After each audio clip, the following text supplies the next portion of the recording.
Good. What the fuck is up, DBS fam? Figs here with Team F.O.E. Doing a deck profile on a stored championship deck that I've been playing. I got a couple more going on here in the area, so I wanted to showcase a little bit what I've been playing. The first one I played at, I went undefeated. I lost one game to Baby, losing only one game to Baby. And it was a pretty rough game. Of course, every game's rough with Baby when you go second after winning the first game. But this is the deck that I've been playing, Brawly Button. It's been very good. It's been doing a lot of work.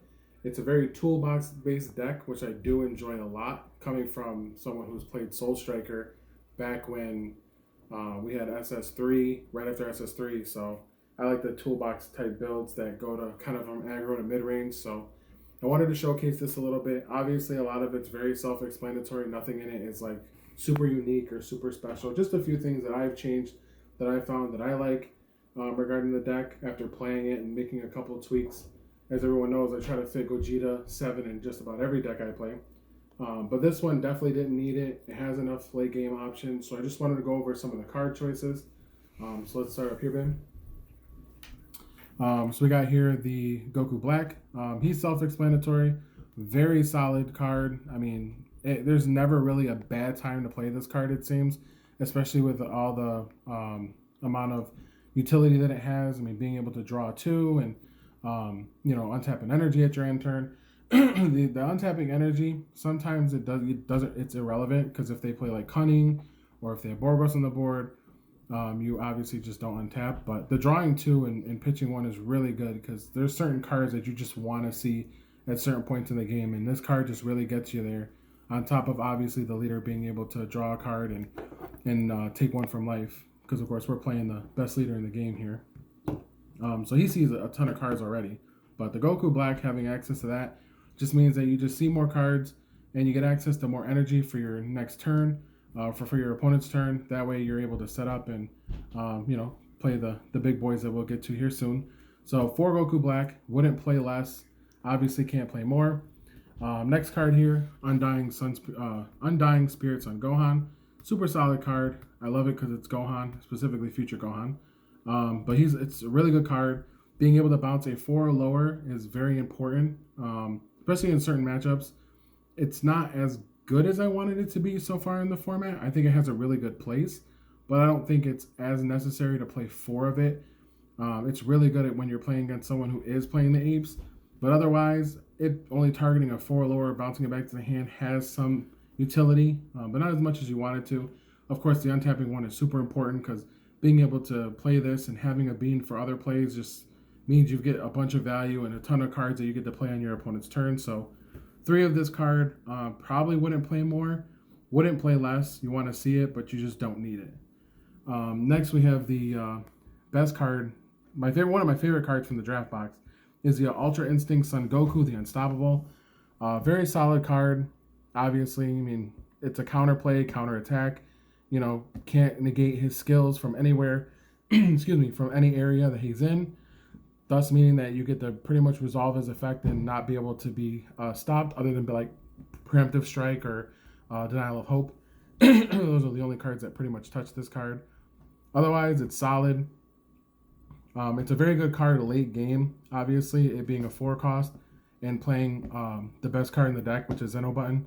Playing a combination of both, playing a combination of both just means that after your 4th turn or more, you pretty much get to play this card whenever you want because you have access to Zeno Button. This means that you can pretty much out anything that you want. So having 2 of it's really good. I wouldn't play more because playing like 3 or 4 just means that you want to play it into the late game, which you really don't. With this deck, it has options to play the early and the late game, but you don't want to really play the late game. Usually you only want to go as far as to maybe 5 or 6 energy. Going anything past that just doesn't feel as good because there's so many cards in this deck that you get to play early on your opponent's turn that, waiting until turn 5 or 6 just means that your opponent's going to play really big bombs. So it's better to have access to this and Champa. This obviously being the better option because it deals with the bomb altogether and takes away your opponent's options of playing any additional cards, because usually their bombs will usually either tap them out or prevent them from being able to play other cards. So this card, I would definitely keep it at 2. I wouldn't play more because, again, I don't want to play the late game as much. But it is a good card, very good card, to deal with all the troublesome bombs and whatnot. Next, we have here At All Cost Vegeta. This was more of like a flex spot. I went with At All Cost Vegeta because he synergizes with the deck very well. Most of the cards, especially the ones that I've gone through, every card that you play pretty much gives you something back. So whether you're untapping energy, you're drawing cards, you're being able to get something back from playing the cards, so you're not completely going neg. If they stop his summon, like, that's perfectly fine. If they respond with a counterplay that has an auto skill that may remove it from the board, that's perfectly fine. You're still drawing one, you're still untapping one, you still have the ability to at least come off somewhat positive from playing this card. Because if they don't answer it, turn 4, turn 5, it's gonna put in some work. It's gonna get triple strike. You're going to take 2 life. You're going to have your leader's ability to restand it. And generally on turn 5, it's a 35k triple strike that can attack twice. So if they don't have you at less than 4 life, this card will definitely put in work. And again, there's no negative drawback to playing this card other than tapping 4. And if they can't stop the summon, you get energy back and you get to draw a card. So, I mean, you can pretty much play anything in its place. I considered Borgos or something small just to kind of play around Android 21. But I like this card. Again, it's another card that goes into the late game. Not deep into the late game, but it goes more mid-range, but doesn't go super mid-range. You see it on turn 5. It's an option, just like this card. This card is really good. Shout out to my friend Brian for letting me borrow his until mine comes in. Card's super good. I mean, everyone's afraid of it, of course, especially all the late game decks like Android 21 and Hatchak. This card basically says, I win the game.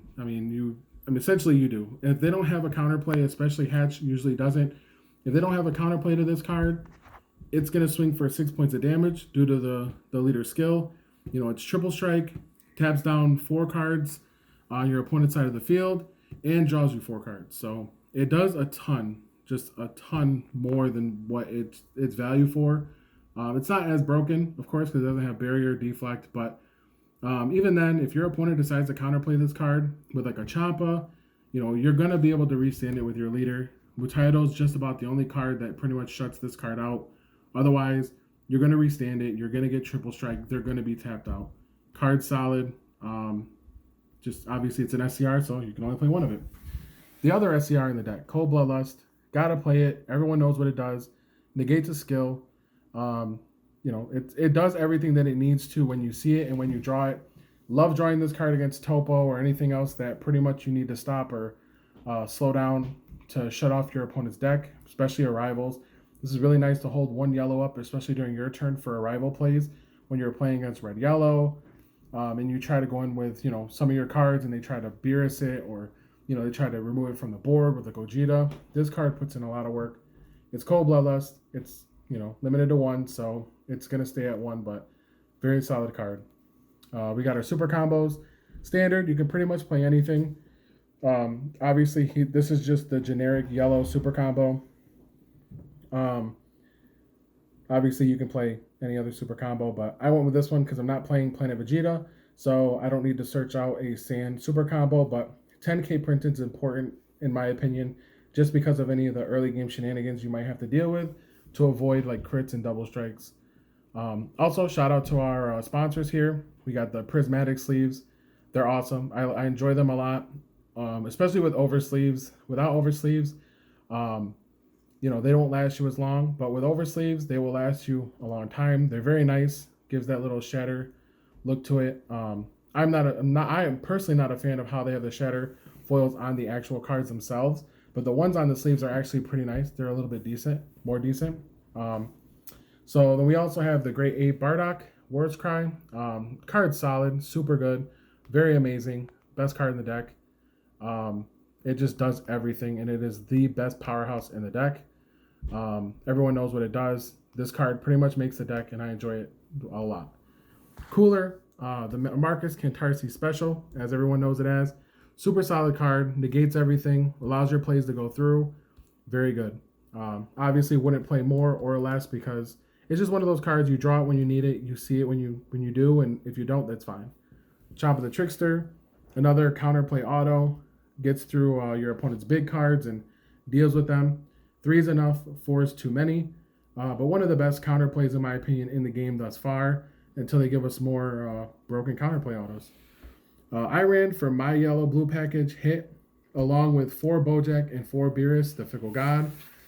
Hit was in there mainly for the Bojack. Especially against Baby, it's super good. Being able to not have to pitch out so many cards just to rival the Bojack. And having the Bojack and being able to tap down other battle cards if they decide to swing with their leader. You get to tap down their Apes, Heartfelt, whatever necessary you need. And then also have the blocker on board. So hit was really nice. I don't think I even came across a situation where I wanted to play the Goku Vegeta Sand Bonds. This actually works really well. Plus, I'm playing Godstrike Beerus. That's pretty much better than the Sun Goku and Vegeta. So this was a really good package for it. Flying Nimbus, self-explanatory. Really good this format. Baby, any other deck that gets annoying, Fool the Banisher, it stops all those things. 2's good, wouldn't play more. Desperate Measures, stops any 2 or lower. Mainly, I play this mainly for the topos and the counterplays. I don't play more because it's just a one-of that I just want to see when I have it. If I have it, I don't. It's perfectly fine. 4 Beans.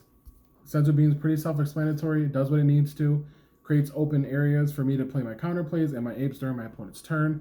Same thing with Zeno Button. Right now, one of the best cards in the game. Makes all blue double color decks live. So it really puts in the work that it needs to. Creating plays for your apes, your counterplays, and all the other good cards. But definitely very good. I play 4. It's a bit greedy, but I want to see it at all times. Because I want to play apes, I want to play counterplays. I want to play all of my cards during my opponent's turn while playing my Goku Blacks and other cards that I need to hardcast during my turn. So I get max value out of all of my cards. As I said before, 1 Godstrike Beerus, really good. It actually won me one of my games against Baby because they went all in on a triple strike. And of course, I had the Godstrike Beerus and took it all away. 1, wouldn't play more, very solid.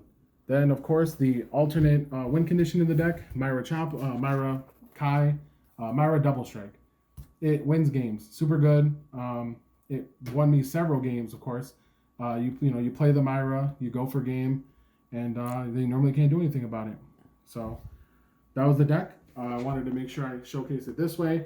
I also have a side deck, but I'll keep that for myself just because I do plan on playing at other events in my local area for the store championship. So I'll keep my my side deck to myself. Obviously, the TN is always a common card that everyone plays anyways. But hope you enjoy the deck. Like I said, it's not very different than much other builds, of course, but it is Bradley Button in its fullest, and it's been doing me a lot of good. And if I decide to change it, you'll definitely see for those who know me. Otherwise, tune in and we'll have hopefully some more profiles regarding other decks that we pick up and play here at Team F.O.E. for our store championships. So thank you for joining.